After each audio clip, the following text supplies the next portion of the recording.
Welcome back to Chicagolandians, a casual Chicago sports podcast. I'm your host, Patrick Cunningham, joined by my co-host, Connor Cunningham. We're two brothers from the Chicagoland area talking about the latest and greatest in Chicago sports news.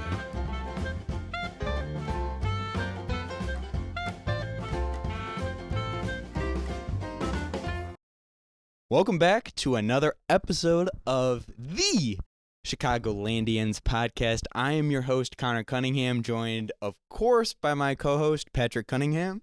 Hello, hello, hello.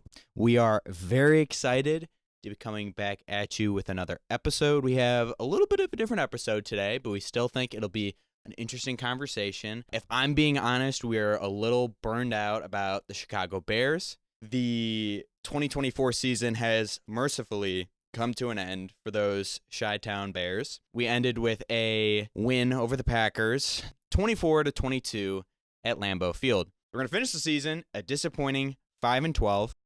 Disappointing from a 7-10 season last year. There were people calling us dark horse Super Bowl candidates, at least a playoff team. So the highest of expectations, the harshest of realities for the Chicago Bears. It was a tough season, but a great way to end. Pat, what'd you think of the Bears game? I thought it was a great game. I think a big problem with most Bears seasons, by the end of the season, you're kind of just looking to lose all the games to get a better draft pick. And it's a real sad mentality to just be thinking like, oh no, I don't want to win this game. Don't want to hurt the draft pick. Because at the end of the day, on the field, they are professional athletes that are fighting for future contracts, have families, and are trying to support their families. And there's also like a huge culture around the Packers-Bears rivalry.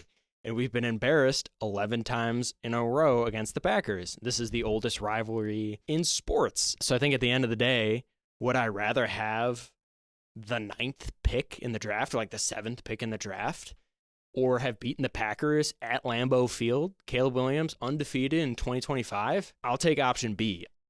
I'm glad we won and almost could have gone 2-0 against the Packers this year.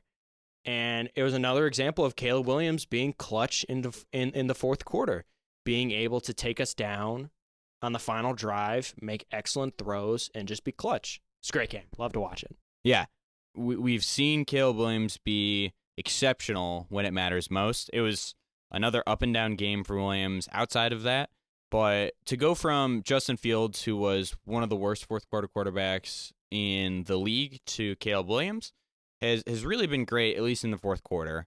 To put a cap on it, it was a successful season for Caleb Williams, at least from a statistical standpoint. Obviously, the wins didn't come. At the end of the day, 5 wins is 5 wins, and everybody within this organization needs to improve.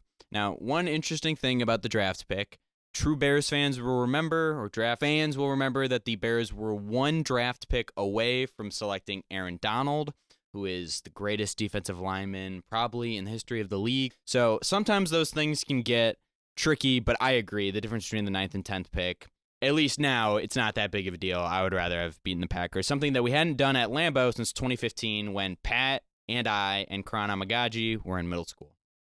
So moving on, another piece of Bears news that we have is that Jalen Johnson makes his 2nd Pro Bowl in a row. He was our only Pro Bowl player from our roster, and honestly probably the only deserving player on our roster for being a Pro Bowler. TJ Edwards had a great season. I thought Kyler Gordon had a good season. I love Javon Dexter, but the actual stats weren't there for a lot of those players. So I think overall, Jalen Johnson was definitely deserving, and it's nice to see now that Johnson is being recognized as the elite cornerback that he is.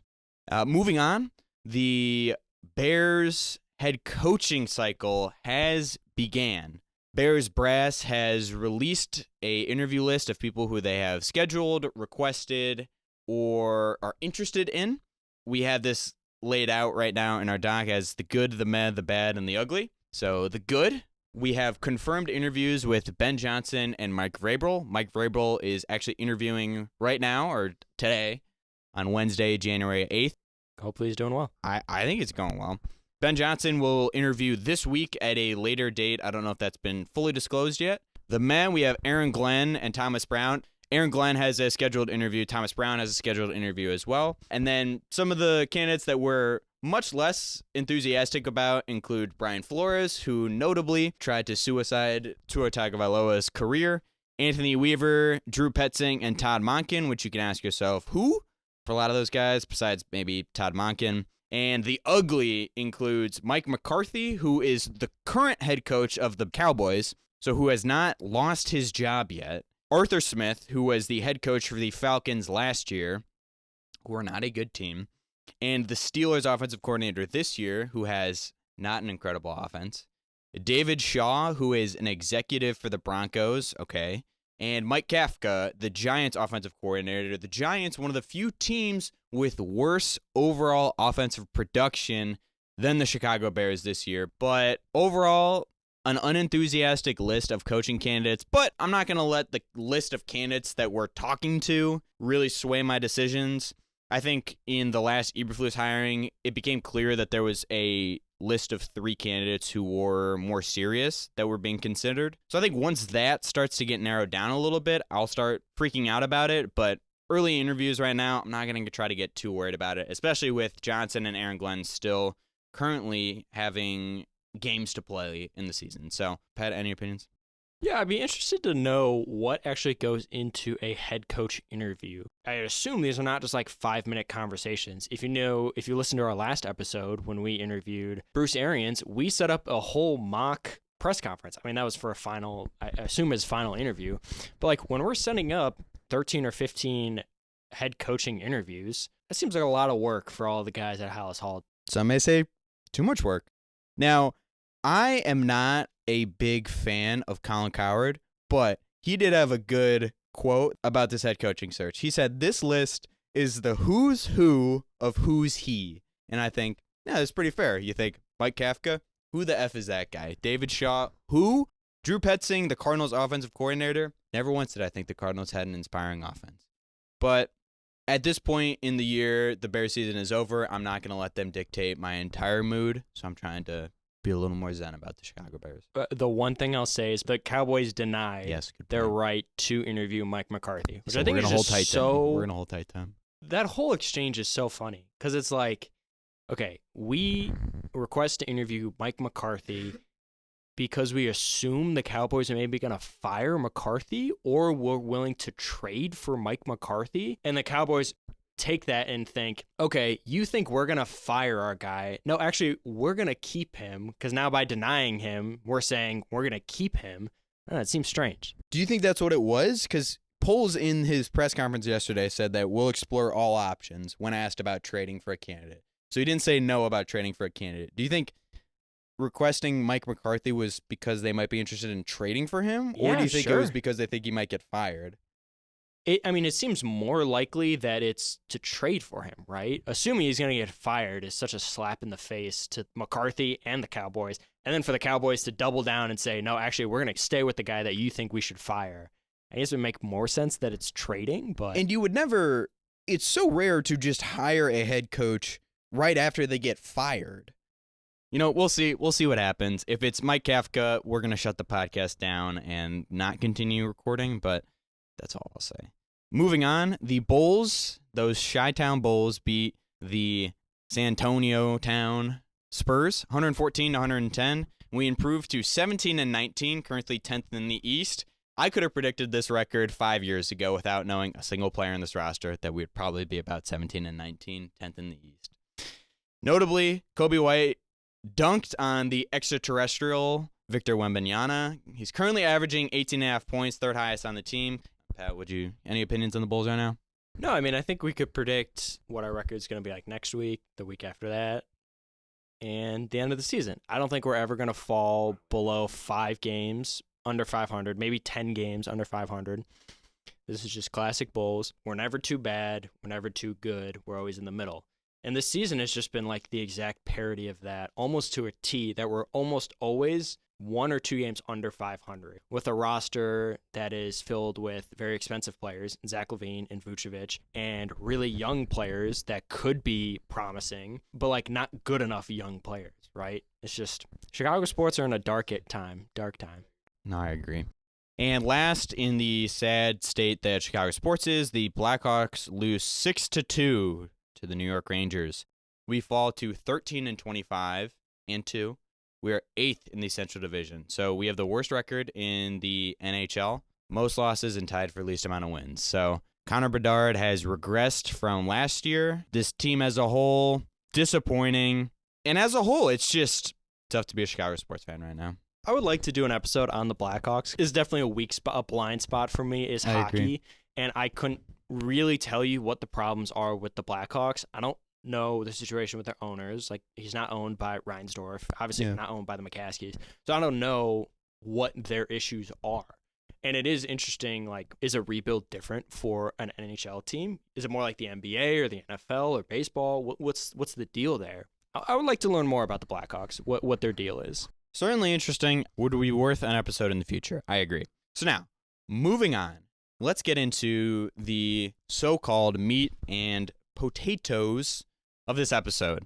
And now, you might be thinking, independent baseball, kind of an interesting topic. You know, it's January 8th right now. Baseball currently not in season. What brought us to this topic? And, well, Pat and I were kind of thinking, what's our next episode going to be? Kind of having a hard time. And then we thought, well, I think there's this baseball team called the Chicago Dogs. And when we were younger, we went to a lot of Kane County Cougars games. These are two teams in the Chicagoland area that you think, oh, yeah, that's professional baseball. They make money. But then you dig a little deeper and you think, well, who the hell plays for the Dogs? Or who the hell plays for the Cougars? What are these teams? You dig a little deeper, you find that these are just baseball teams. And then we discovered there's this whole world of independent baseball that is existing and separate from associated baseball. And overall, we thought it was a very interesting topic that is worth discussing. Pat, anything to say before we dive in? Yeah, it's kind of like when you're out in the garden, there's this little rock, and you lift up this rock, and you suddenly find this whole environment, this whole little biome that's growing underneath that is independent baseball. And we're like, wow, we got to check this out. So we, over the last couple days, have been learning more about independent baseball. I want to shout out that Indie Ball guy on YouTube, AJ Campbell as well, and Indie Ball Nation. Some of the most passionate people I have seen in sports. Let's start with the introduction. What is indie baseball? So from some stats and some research that we had, there's 8 million high school athletes. Of that, roughly 500,000 make it to college athletics, and of the 500,000, only 2% of those college athletes make it to the pros. We've all seen these stats. They put it on commercials, right? What you're supposed to gain out of this is a world-class education, right? So baseball, about 11% of college players translate to some forms of professional sports, whether that be straight to the majors or in minor leagues. But there's a separate sect of players who might go undrafted or fall out of Major League Baseball that don't have a home. And now, where do they go if they're still interested in pursuing that dream, enduring that grind to eventually make it to the show? Well, that's independent baseball. So now, what is independent baseball? So independent baseball is leagues that operate outside of associated baseball. And associated baseball is minor league teams known as the farm system that are associated with a professional ball club. So if you think about the White Sox or the Yankees, most professional ball clubs have 7 minor league baseball teams where they draft a player or acquire a player, and they have a contract that is associated to that team. Independent baseball that is located completely outside of the MLB, so they don't have the same MLB systems, rules, and operations. So it provides a lot of very interesting concepts that are a little bit foreign to traditional baseball, and overall, it's a very interesting breeding ground for baseball in general. So who are the players who play independent baseball? Oftentimes, it's players who have fallen out of Major League Baseball, maybe old players who are no longer associated with a team. Oftentimes, it's undrafted college players who are still looking for a chance to play. The main goal that you're trying to do is get picked up by an associated scout and find your way onto a team. So an MLB team, say the Sox, can go to watch the Kane County Cougars play and decide to purchase the contract from them, so then now they're a part of their club. So you're always looking to move up into associated ball because that can help you get to the majors. So some notable leagues that we have the Atlantic League, the American Association, which is where the Chicago Dogs and the King County Cougars play, the Frontier League, the Pioneer League, and the Pecos League. The Atlantic and American Association are often considered the best clubs. And a comparison for the Atlantic and American Association, most people will compare that to AA or AAA baseball. So a common misconception is that independent baseball is the lowest form of baseball, so even lower than associated baseball. But I think a key distinction is that a lot of times it's just people who might not necessarily be tied to a team, but that doesn't necessarily mean that the level of baseball is lower than, say, AA or AAA. Yeah, I think that's one of the things that makes these independent leagues so interesting is the way, kind of the path that people end up in these leagues and the type of players that it attracts. You kind of end up with this melting pot of talent, and suddenly these independent leagues that seem to have a very indirect route to like getting back into the MLB somehow find themselves with a surprising amount of talent, and like they are able to make very competitive leagues and bring out a pretty competitive product. And another thing we'll get to later is that these independent leagues have started to integrate a little bit more with the MLB in the form of experimental rules. These leagues are starting to get used as testing grounds for new rules in an attempt to make baseball, more of an exciting game to watch. Those are some other things that I think kind of piqued my interest about independent baseball leagues. Yeah, so I actually want to talk about, let's get into the rule changes right now. At least for the Atlantic League, they have talked about some innovations, including stealing first base, larger bases, robo-umps, and a pitch clock. So now, when we talk about this, a lot of rule changes that you see in the current MLB start in independent or minor league baseball. They see how it works out, and then it's eventually moved up to the professionals. But aside from testing grounds of new rules, it's also just different rules in general that might not even have the goal of making it to the MLB, but the goal of making a more interesting product for fans.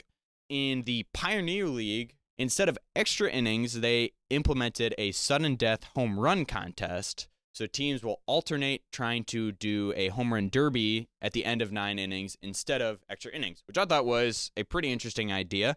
Extra innings are always trying to be figured out because baseball is a game that inherently runs long and can be boring. So I thought this was kind of a fun, interesting idea for handling extra innings. Yeah, it's cool to see. Obviously, the Savannah Bananas, I don't know if they don't necessarily fall into like a clear independent baseball league because they're more so than just normal sports. They're more of an entertainment product, similar to like the Harlem Globetrotters. But their specific rule set is different. Some of the rules that they have a set 2-hour time limit for each game. You can't walk. The batter can actually steal first base. If there is a wild pitch, the batter can just go to first. That's awesome. Right? There's a lot of interesting rules that are added that make the game a more entertaining product. I think most of the time because the players aren't as good, so they need to like kind of artificially juice the numbers maybe. But I like it because it kind of shows you a new side of baseball. One of the oldest sports in the world that seemingly never changes. When you actually look into it, you realize, oh, they do seem to be constantly trying to change the game and like make new rules and try out these new ideas. Well, I think it's interesting it being not associated with the MLB. These leagues aren't necessarily as old, or they don't have a lot of this weight associated with it the MLB does, so they can be more willing to try sudden death home run contests or something like that. A couple other things. So we mentioned it a little bit earlier, but zombie runners, so starting a runner on second base in extra innings, that started in the Atlantic League and is now implemented in the MLB. A couple other cool rules that I saw. For a couple independent leagues, there is a limit on how many veteran players you can have on your team, which is pretty interesting because then you get into different roster construction techniques of how to construct a roster with the right amount of veteran experience with the quality young players who have really only just hung around in maybe independent ball or maybe lower levels associated ball. It's interesting to see these different roster constructions. And watching people break down the independent baseball scene is very interesting to hear. And we talked about a couple of those YouTube channels before. But there's a lot of passion in independent baseball for something that I didn't know existed probably a week ago. There's a lot of people who are very passionate about this. And we've mentioned before the King County Cougars. They used to be associated with the Arizona Diamondbacks. What happens with MLB minor league teams is that they often switch in their association. So I think they used to be associated with the Mets, and then for a little bit they're associated with the Royals, and it kind of flip-flops. And sometimes they can just get disassociated from a club altogether. But even at those Cougars games, there's lifelong fans who maybe it's just right next to their house. They have season ticket holders. So there's passionate people who are interested in these teams. And it's, like you said, it's uncovering that rock and realizing, oh, there's people who are really interested in that. And I think that was very fun to experience as a whole. Last thing I'll mention is Hawkeye tracking technology, which is robo-umps, which is something that I feel like a lot of me and you will talk about, or maybe it's a meatball take, but just to say, why do we have to depend on the umpire to call balls and strikes? Independent Baseball said, sure, we can implement this technology. So this is implemented in associated and independent ball, but something that could be very easily implemented in the MLB. So that's kind of the league as a whole from an eagle eye view. That's the league. But I think what's also interesting is talking about the life of an independent baseball player. I think we hear a lot about this with our friends who go play Division III sports, maybe. A common thing that I'll hear a lot is that it's a lot of the work of Division I football, but no one comes to the games, but no one cares about it, right? I think that's a lot of what independent baseball is. So the day in the life, for some people during the season, you're up to 10 hours a day spending at the ballpark with minimal time off. Some people will get maybe one day off in a month span. Most of the time that they're spent at home or outside of baseball is dedicated to sleeping or recovering or eating or dedicated to baseball, even for these teams that no one comes to. And what is also something different about these leagues is they are often trying to play a ton of games in a very short amount of time. But like these leagues, the Pico League, I believe, right, tries to fit 64 games into 68 days. In 68 days, right? That's insane. Which is insane. So when we said you'll have one day off after every 3 weeks, that might be 3 weeks of games. These players are playing games like every day. So they are always putting their bodies through a ton of stress and a ton of work and are always working incredibly late. Yeah. And the most shocking thing that you can see from these players is the financials. For instance, the Pecos League, which granted is one of the lower of the 3 independent baseball leagues, players earn $57 a week. At least from the video that we sourced, the one player that they focused on, he was a pitcher. He had been pitching for, I believe, 3 years in independent ball. He made $57 a week. Oftentimes, these players would live with host families. Like if you were studying abroad, they'll live with host families to save costs, or they might live in apartments with a bunch of other players. So they might live in essentially like fraternity houses where they're living with 8 other guys on the team, all trying to just save as much as they can on rent because they make such little amounts of money. $57 might be an extreme case, but I would imagine that a lot of these players cannot live off of the wages they're making from independent ball. And I mean, you can see why. There's not a lot of money in independent baseball. It's tough, but they're making financial sacrifices for sure. There's one video that I watched. It was about a player who was 5 years into independent baseball, trying to climb through the ranks of the different leagues.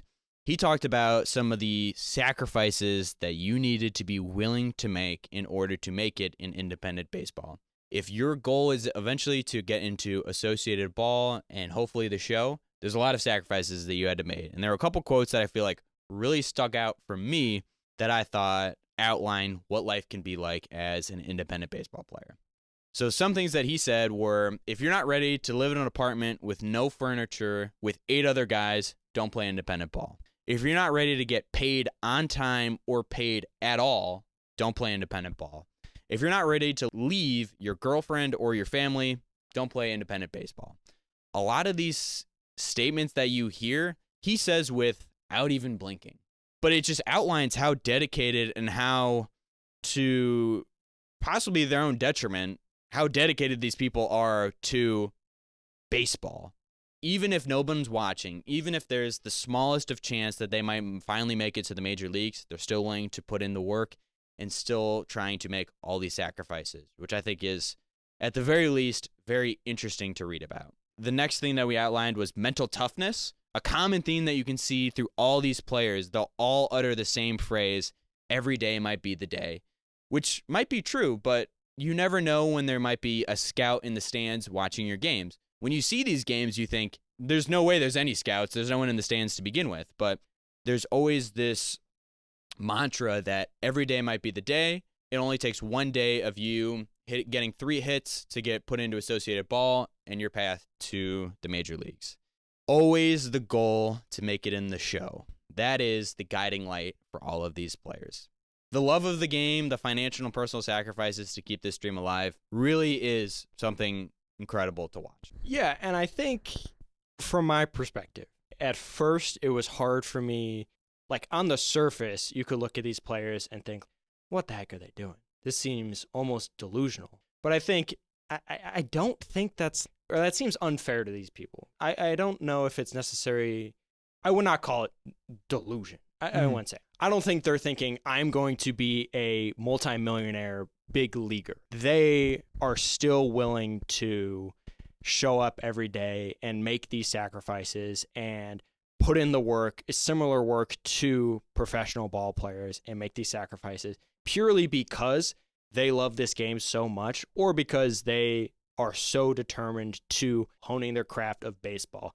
I think is admirable, more admirable than I gave them credit for when I first heard about these leagues. I think being able to dedicate yourself to something like this and willing to make sacrifices when you are not making a lot of money for this is like monkish. You just really like this thing, man. Yeah, I mean, sometimes it doesn't have to get more complicated than the love of the game. This is something that you feel like you were put on this earth to do.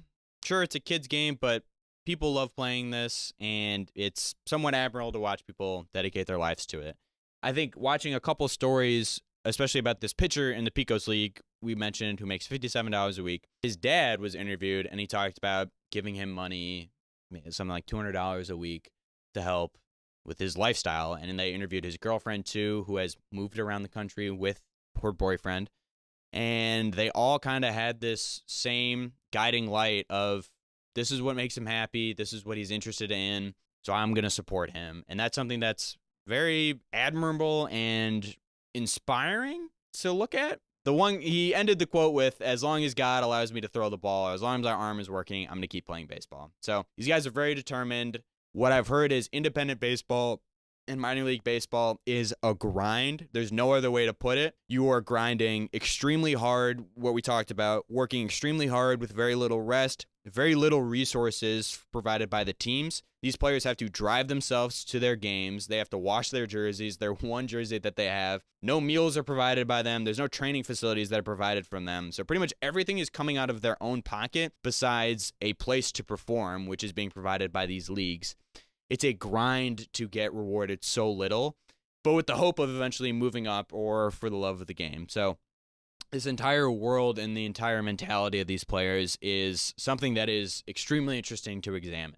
Now, with looking at this, we've talked about how interesting some of these players are. A couple success stories that we've talked about. The most notable one is David Peralta. And David Peralta might be worth an entire episode on his own, but the high-level story is that he was drafted by, I believe, the St. Louis Cardinals as a pitching prospect, and he quickly fell out of the league as a pitcher. What ended up having to happen was he eventually switched to the outfield, bounced around the country and even outside of the United States trying to improve his swing, trying to find ball clubs to play for, and he spent multiple years in independent baseball trying to find a way to get into Associated Ball and eventually make it to the show. And he eventually did make it to the MLB and became a star in Major League Baseball, playing for the Arizona Diamondbacks and eventually being a serious contributor. He was a Golden Glove winner, which is really an incredible story to look at, to think a guy who is playing independent baseball, being supported solely by his family, who is just telling him, you need to chase this dream because this is something that we know you love more than anything else. To watch that success story unfold and to watch him reach the pinnacle of baseball, winning accolades for his talents at baseball is really something remarkable and is something that's extremely inspiring. Obviously, a very rare story to happen. We're not seeing independent baseball players come to the MLB all the time, but an extremely inspiring story to hear. I think he represents a picturesque independent baseball player that other players look to. They think, okay, if Peralta can do this, why couldn't I do this? And of course, not every case is the same, but it's definitely inspiring to look at. So the conclusion, a lot of what Pat was asking himself, what I was asking himself is, why play independent baseball? this seems like a interesting career to dedicate yourself to. And I think it comes down to a couple things. The main thing is passion for the game. For many, the show is worth the grind. The dream of being able to play baseball is worth the grind. I think what these leagues make you realize, and people even talk about this in playing collegiate sports, where in high school you might be the guy day in and day out. When you go to a program where you're not the guy, maybe you're 5 steps below the guy, you really take a look in the mirror and realize, how much do I love this game? I think independent baseball is filled with people who truly love baseball and have such a serious passion for the game that they love to play.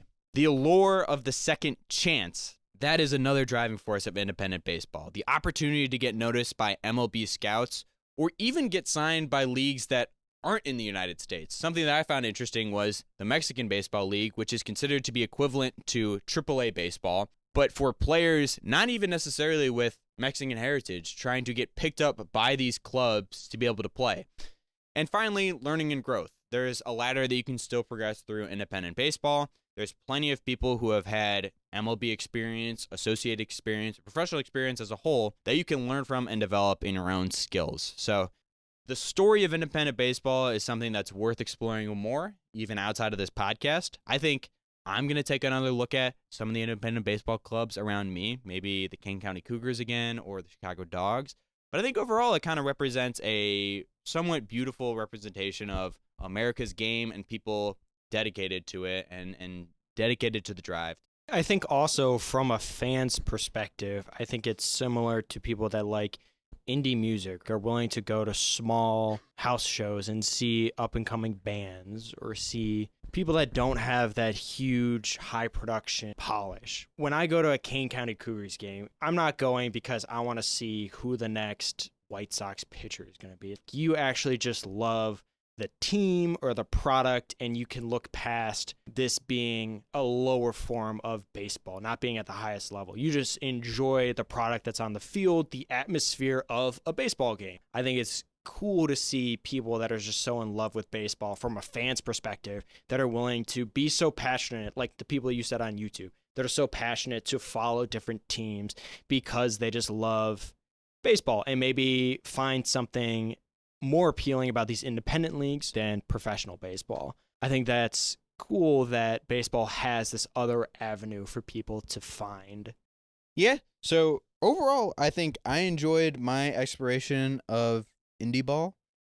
I think it was a very fun and interesting deep dive. Hopefully you guys enjoyed the episode. I think the main thing to remember is that independent baseball is real baseball. When you hear about these lower leagues, you might often think that this is just people who are kind of got their head in the clouds. They don't know what's going on. But remember, this is still real baseball that's being played.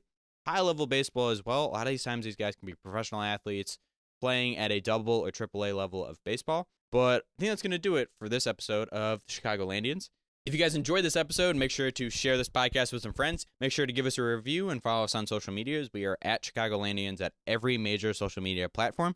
But it's a little out of season right now, but as we have ended every podcast, we're going to say bear down. Bear down.